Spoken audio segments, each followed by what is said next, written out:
Now start. Mr. Deputy Chairman, sir, the railways has been a very big undertaking in the artery of our country. This is managed by nearly 20 lakh people.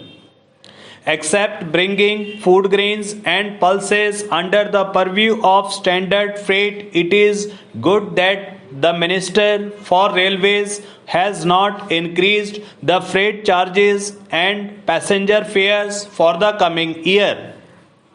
It is really a welcome measure, and I must congratulate him for giving a year of rest for establishing the rates which have been raised last year.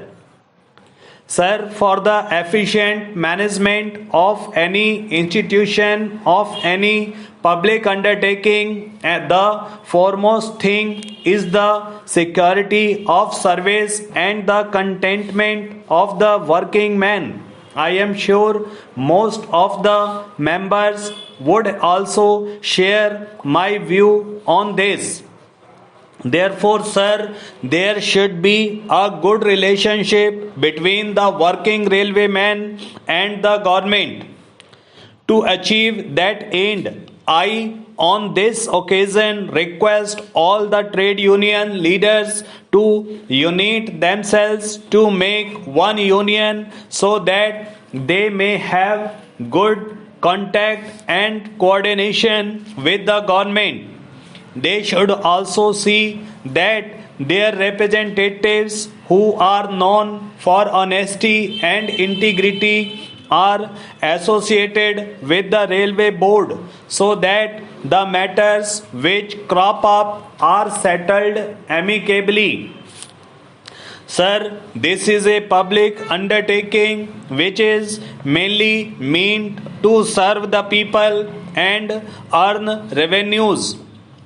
When we want to serve the people, we should give them a satisfactory service.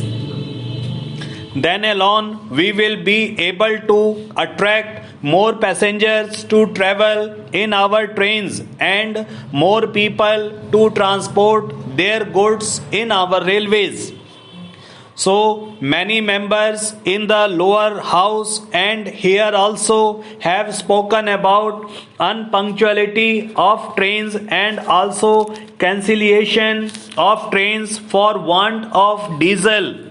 Sometimes on account of natural calamities also, the trains have been cancelled. Therefore, there have been losses to the public traveling in the trains and also goods during transportation have been spoiled. So, sir, when we want to give a satisfactory service, punctuality and good relationship with the traveling public by the railwayman is necessary. I see, sir, during the past period, there were several reasons for the unrest of the working man, and those have dragged on, and it has put the railways to a great loss. Still, I am told that about 10,000 people have not been reinstated, particularly the lower income class people, and out of these, there are about 1,000 scheduled caste persons who have not been reinstated. They may be temporary working men or casual laborers, yet they were working there. So they should be given a chance once again to serve the railways. Sir, the compensation on account of loss of property by theft and pilferage has gone up to nearly rupees 13 crores. The income from passengers and also goods transport has gone down. It has gone down because of the strike. Strikes have to be discouraged. This year they expect a little improvement in these things. diesel has become one of the bottlenecks for the efficient running of the railways.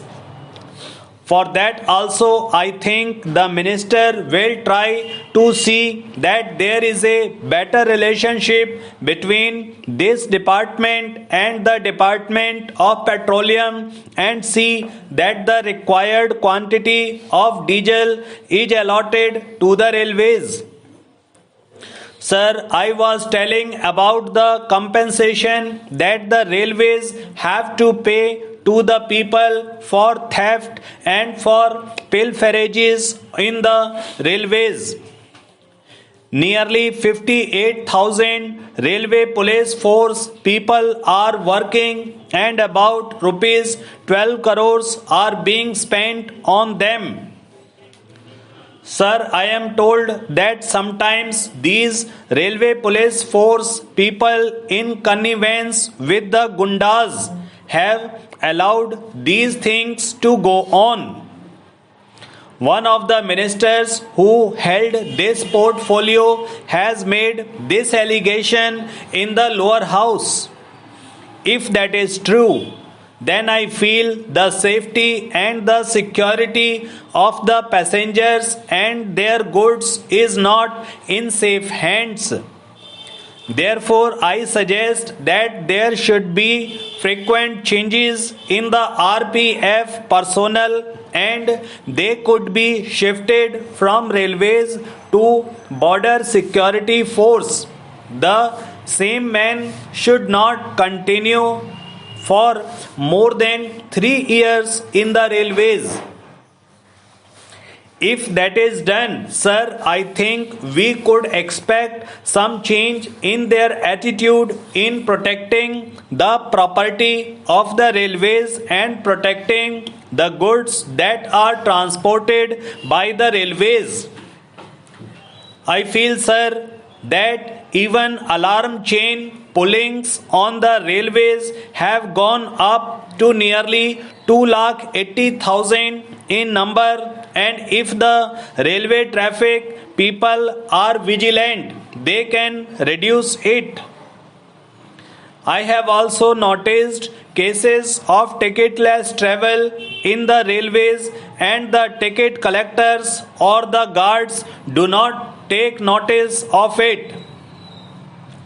Sometimes persons who regularly travel by train on short distances do not purchase tickets in spite of the fact that they are able to get concessional tickets. Even seasonal tickets are not renewed and the commuters travel on the trains with the expired seasonal tickets, and the railway staff also allow them as a matter of routine.